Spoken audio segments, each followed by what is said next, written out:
This is a rotary valve engine. The rotary valve engine does not normally work. This is one of the first engines to develop the principle and work.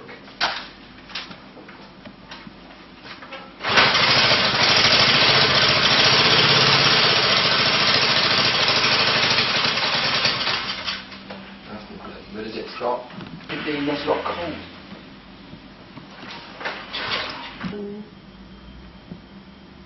This is the poppet valve cylinder head of a single overhead cam motorcycle engine. In fact, the engine we've just seen running.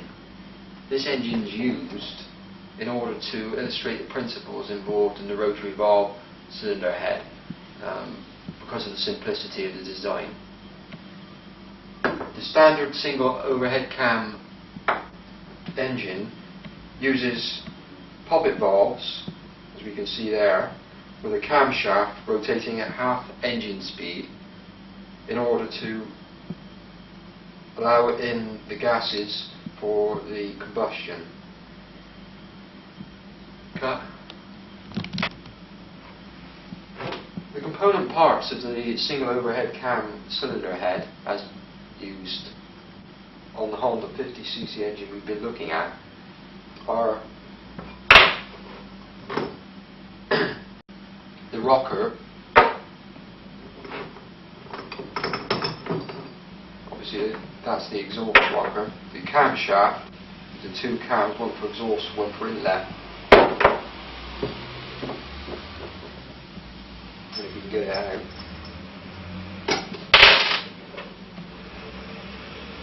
The valve. This is of course the inlet valve. The inlet valve is operated by the rotation of the camshaft in normal fashion through the rocker. The component parts of the overhead camshaft engine are quite complex,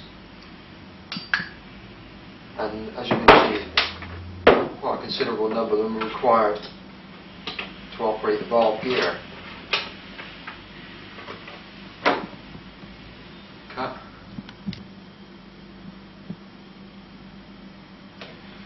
This is the rotary spool valve cylinder head. It's so called because of the rotating spool that forms its heart. The spool, this is the first prototype engine produced. The spool, with inlet and exhaust ports bored into it, rotates within the centre of the cylinder head, thus forming the inlet and exhaust porting. If you look through the inlet port, it's possible to see right into the cylinder, and likewise is true of the exhaust port when rotated. In order to effect a seal within the engine, a seal of, in this case, a bronze material, is rotated against the spool valve and held in contact by the spring seal assembly.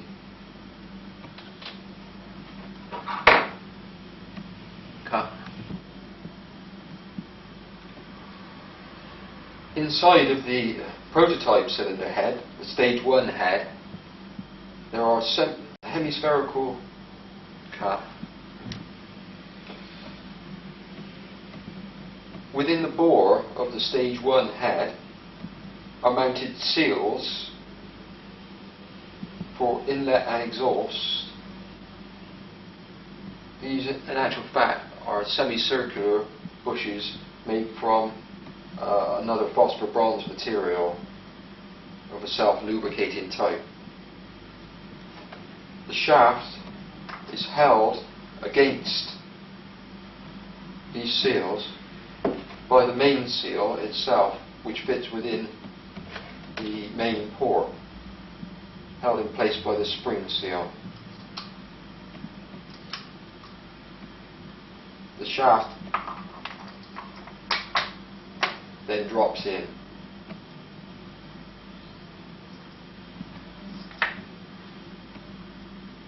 drive of the rotary spool valve is exactly the same as for the normal camshaft on the engine. The only difference being, obviously, it's far more compact, so the height of the head is somewhat lower. The keep plate merely mounts over the end of the spool valve, and the drive sprocket is fitted.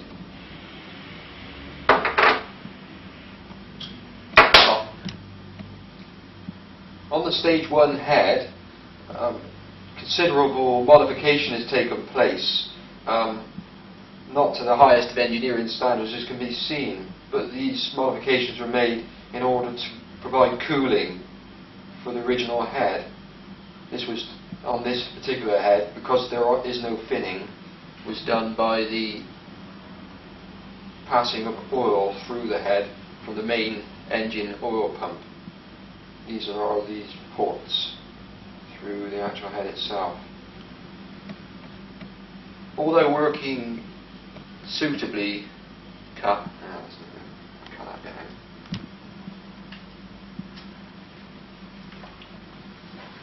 So why replace the well-tried poppet valve system that we've seen?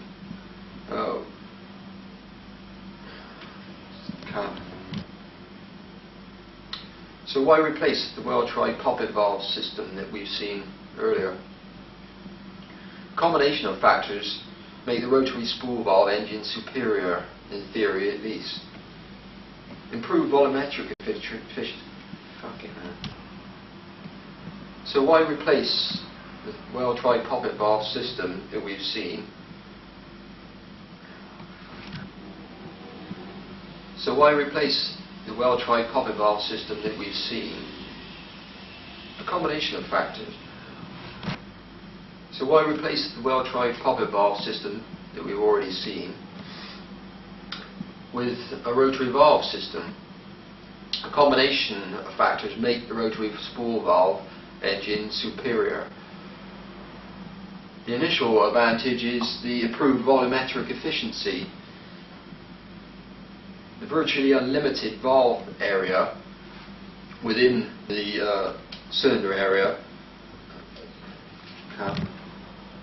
So why replace the well-tried poppet valve engine that we've already seen with the rotary spool valve engine system? A combination of factors make the rotary spool valve engine superior. Improved volumetric efficiency brought about by virtually unlimited valve area. Clean mixture entry, as we've seen, by the inlet passing straight into the cylinder with no obstruction at all. Cut. So why replace the poppet valve engine? Switch it off. So why replace the well-tried poppet valve engine with the rotary spool valve system? A combination of factors make the rotary spool valve engine superior. Improved volumetric efficiency is brought about by the virtually unlimited valve area. There's a very clear run for the inlet and, of course, the exhaust, which also aids volumetric efficiency. Higher compression ratios are possible. There's no valves to obstruct the piston. There's a clean combustion chamber, avoiding detonation even with low octane fuels. There's mechanical improvements. There's no requirement for valve adjustment as in a normal engine. The operation is quieter. There's a reduced engine height, as we've already seen. And significantly, there are cost advantages. Fewer working parts. Parts are simpler to produce. Okay. Fewer working parts are used within the rotary spool valve engine, as can clearly be seen from this example. Even with the stage 1 rotary spool valve head, the number of parts involved are considerably fewer. The overhead cam head engine is only partially stripped at the moment. The exhaust valve, the inlet valve and the other springs are still mounted within the engine, and even so, parts are clearly considerably more than those involved on the right hand side with the rotary spool valve engine, even in this form. Okay. Of course, there are drawbacks with any new form of engine. The principal drawback involved with the rotary spool valve engine is the sealing mechanism. The engine uses the minimum of contact pressure for the minimum period of the cycle to achieve sealing, even though of course there are faults with this type of engine. The principal fault is the sealing. This fault can be overcome.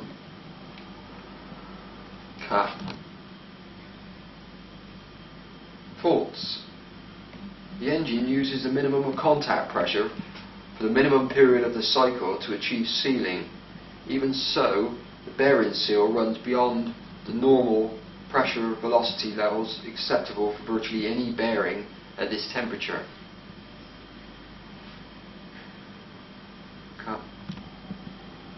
Of course, with any new type of engine, there are bound to be problems. The faults with the rotary spool valve engine revolve around the sealing mechanism. The engine uses the minimum of contact pressure for the minimum period of the cycle to achieve the sealing. Even so, the bearing runs beyond the normal pressure velocity levels acceptable for virtually any bearing at this temperature. The valve arrangement on the stage 2 head addresses this problem and improves the running characteristics of the first head.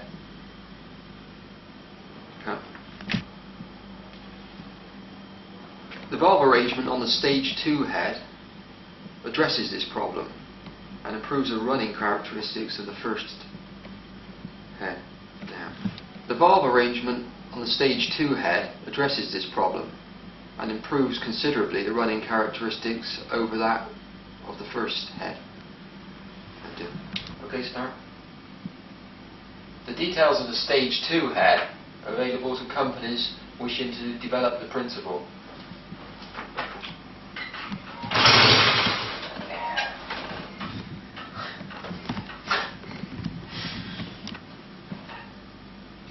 The details of the stage 2 cylinder head are available to those companies wishing to develop the principle.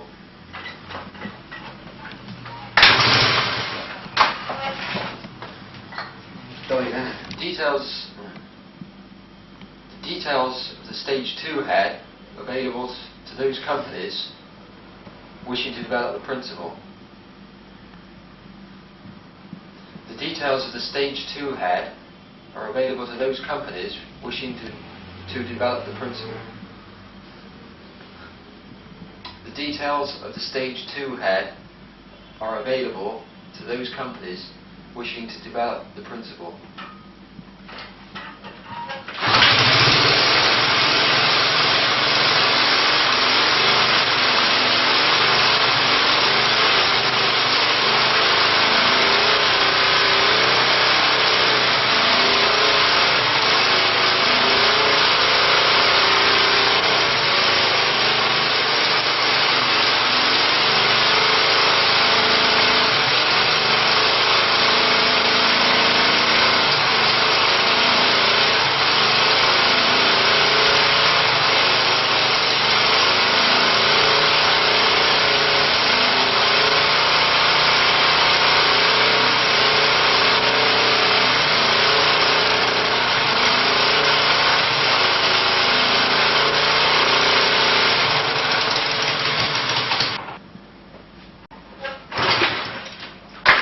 Keep it running.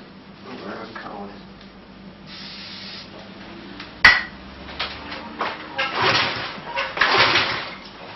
Of course, I switched off.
motorcycle is fitted with a rotary valve engine. Rotary valve engines, until recently, have not been practical. Recent developments in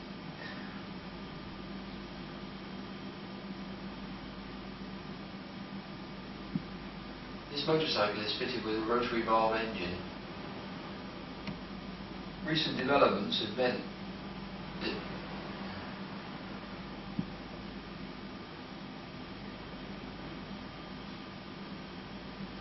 this motorcycle is fitted with a rotary valve engine. Rotary valve engines do not work.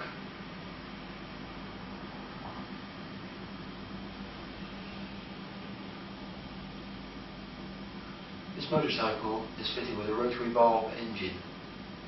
Rotary valve engines have a reputation for not working. This one does.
In the film of the Stage 1 cylinder head, we saw the general principles of the rotary spool valve.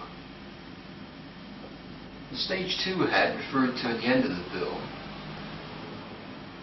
is fitted to this Honda 50 motorcycle.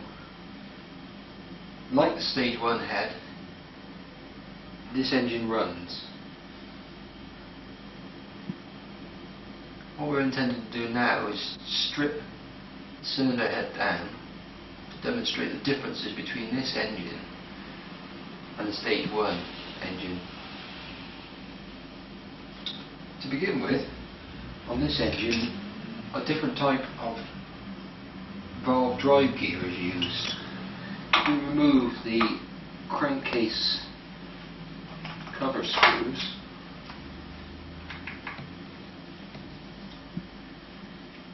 It will be possible to see the timing marks of the engine.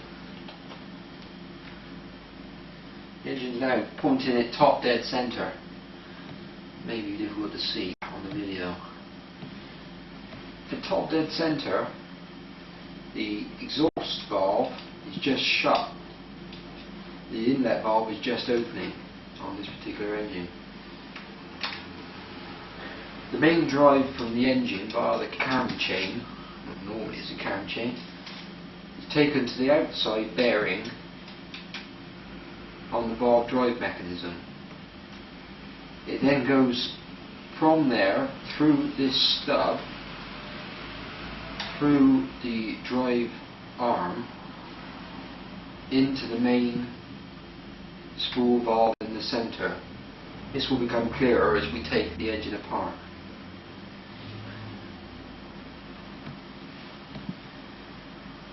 To begin with, I'll remove the drive arm.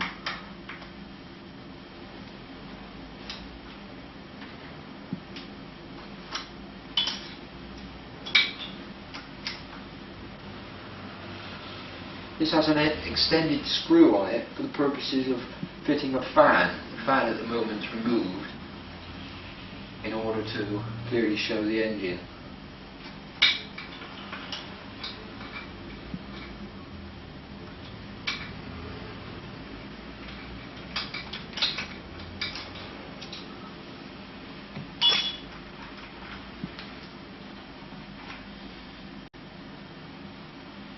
The drive plate can now be clearly seen. There's a slot cut into it and a square drive that fits onto the actual main spool valve shaft, which is in the centre there. The drive chain from the engine runs through the bearing and into the drive plate via this drive pin on the outside of the bearing. In this instance is welded on. If we remove the drive bearing, the outer drive bearing, we should be able to see the spool valve inside.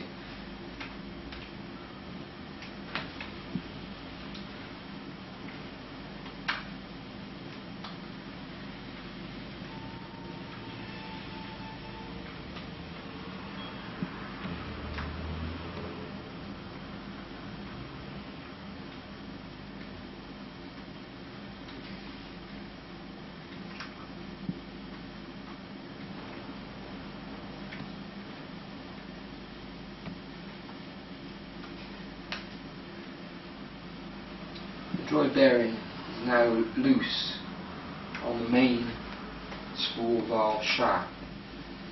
In order to remove the bearing, it's necessary to take out the shaft from the rear.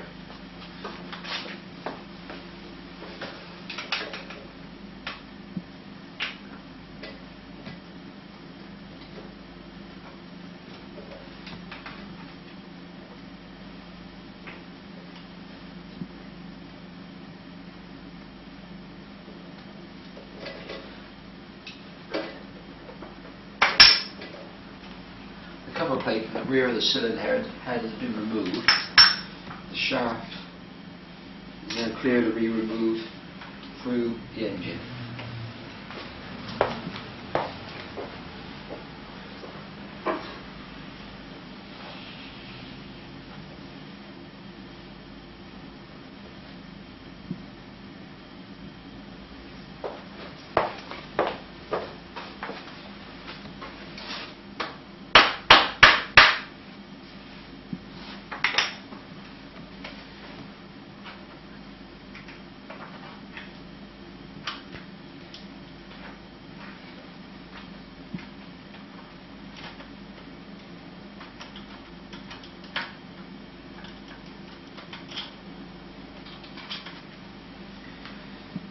The outer bearing and the outer bearing housing can easily be split apart. The needle roller centre cage can clearly be seen, with the sprocket fixed to the outside of that bearing. There's obviously very little clearance between the centre of the bearing and the outside of the sprocket. Hence the use of a needle roller.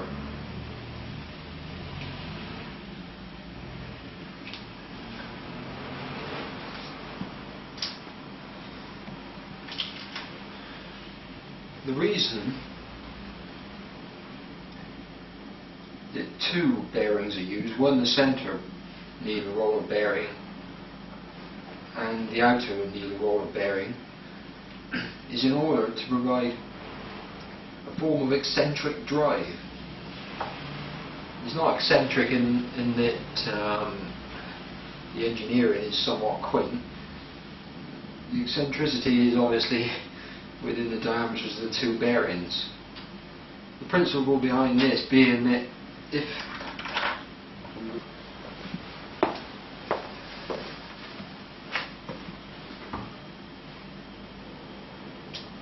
a form of eccentric drive mechanism is provided for the rotary spool valve in order to allow faster inlet opening times than would normally be possible with a direct drive. Hence the use of twin bearings driving through the slot in the drive plate. This causes during the rotation of the outer bearing, the inner one to drive differential motions depending on its position relative. Obviously, the smaller the diameter of the circle, the higher the velocity of the centre shaft.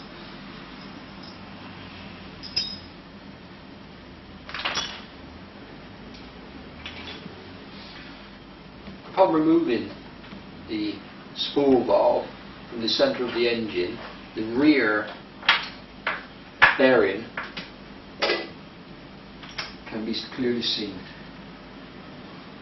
This bearing is somewhat larger than one might normally use, but it certainly provides adequate support at the back of the shaft. The spool valve is somewhat similar to the stage 1 spool valve. Major differences being that in this instance this shaft is nickel plated. It should really be chrome plated, as the original one was. There is a degree of scoring visible at the centre from when the shaft was run dry. This particular shaft is actually running with a 50:1 petrol oil mixture in order to prevent scoring of the nickel. This scoring does not take place with the chrome plate. The outer two seals have not caused any scoring at all on the nickel shaft, even though one might have expected them to. The exhaust port is lined with a stainless steel tube in order to maintain the heat within the port as opposed to in the shaft. The shaft, of course, becoming hot causes the bearing undue stress. The shaft itself is machined from solid aluminium, and the plating is obviously on top of the aluminium. In the end, a stainless steel insert is fitted in order to form the bearing support for the centre bearing. This bearing is a lot smaller than one might normally like to use. Because the drive mechanism is running eccentric, the bearing is limited in its size, and this one, as can be seen, is very small indeed. In practice, one would use a somewhat larger bearing.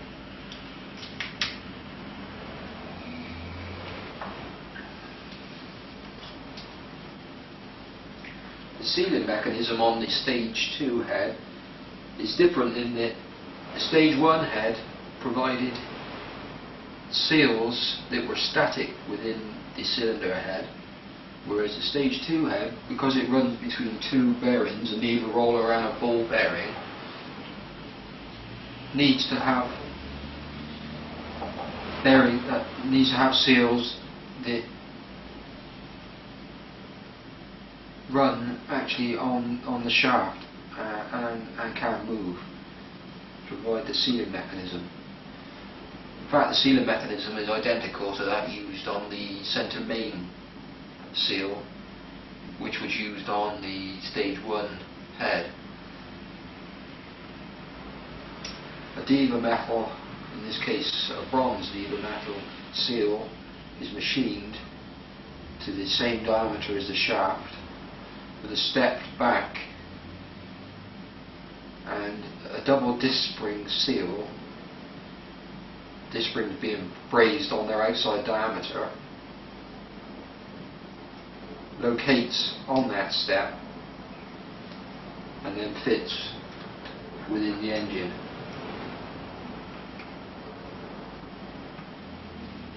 Into a step inside. This one, of course, being the exhaust seal. The characteristics of the exhaust inlet and main seal, of course, are totally different. The exhaust running at positive pressure on all occasions, the centre main running at differential negative and positive pressures of varying degrees, and the inlet running at negative pressures at all time. In effect, spring seal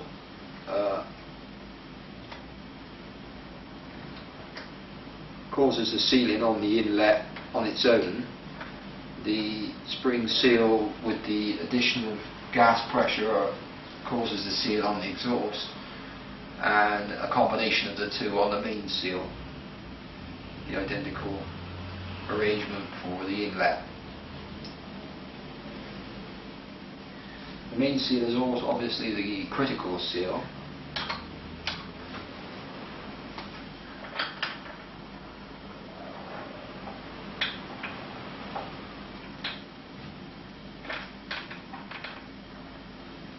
But it's identical in this formulation to the other seals, as can be seen here.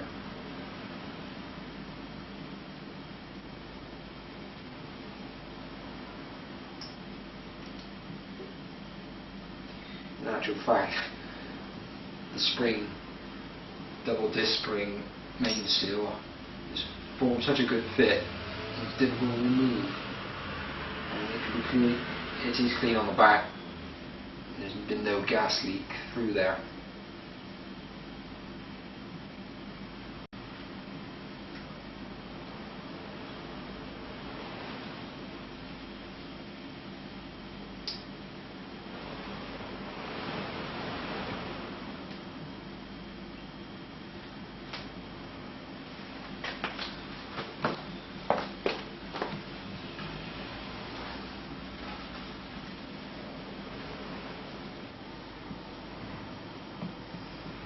To make things clearer, I've stripped the parts out of the head and put them on the bench. Here is the seal for the exhaust, and the step can clearly be seen on the back. It forms the location for the double disc spring seal.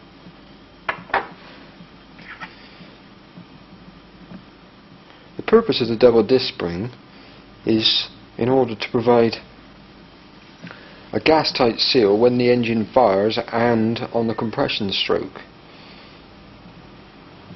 The higher the pressure within the cylinder, the greater the pressure on the seal against the spool valve. This avoids excessive pressures being put upon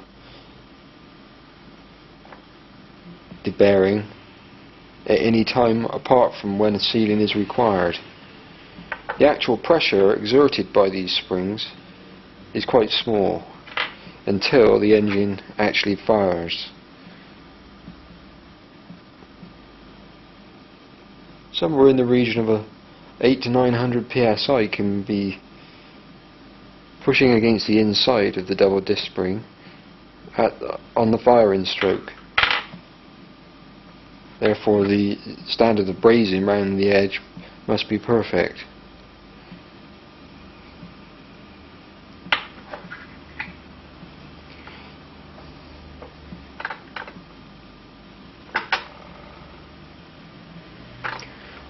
All three seals, the inlet, the exhaust and the main seal, are identical. The only difference being, in this particular engine, the use of iron diva metal for the center main seal and bronzes for the outer ones. There's no real reason for this, only to check on the properties of the various materials. The stage 3 head, which is being designed at the moment, uses steel back seals that actually go around the whole diameter of the shaft. The idea being to make sure a perfect gas tight seal is maintained at all times, and to reduce the cost of the diva metal, which is extremely expensive. Various other forms of materials have been used, and no doubt other ones may work, one of which is graphite impregnated with phosphor bronze. Various other alternatives have been used, in order to maintain the very, very difficult sealing properties required. Virtually any material you use will be at its absolute limit. However, the simplicity of changing the seals and the fact that despite the wear, the seal maintains its sealing properties by the fact that there's in the region of 2 millimeters of movement on the spring, means that the engine will run for a considerable period of time between changing the seals or putting larger springs in. Future engines will also probably run bellows type seals as opposed to the double disc spring, which has been used purely because of the cost of production of one-off bellows seals. These would probably also be in stainless steel, whereas these are carbon steel, to avoid permanent set problems because of the heat. The other key to the production of the stage 3 head will be further reduction in the heat input into the spool valve by improved sealing of the exhaust port. This will be carried out by an insert being placed within the exhaust port, forming an air barrier between the insert and the aluminium of the housing. The aluminium used on this spool, as opposed to the steel used on the original stage 1 head, has already increased the cooling capacity of the engine considerably and reduced the stress thermally on the centre main seal and the exhaust and inlet seals. The principal difficulty will be the centre seal, which any loss of properties reduces the efficiency of the engine. The use of nickel on the outside of the spool valve has been stated before, caused difficulties in that the nickel galls and actually rubs the seal and scores it, as can be seen from the faces of the seals and the centre of the shaft.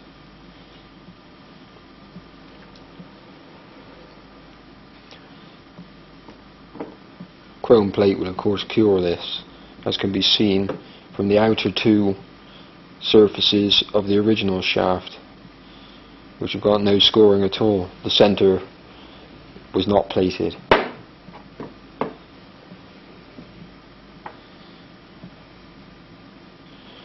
The final developments of the engine will see the engine running using ceramic coatings and heat insulation to reduce the heat going into the spool valve to very, very low levels without the use of expensive cooling mechanisms or air cooling, which is one method that can be used.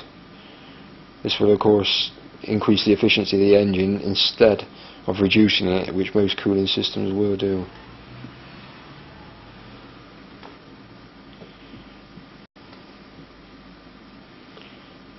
The use of eccentric mechanisms to control the spool valve and open the inlets quicker on the inlet stroke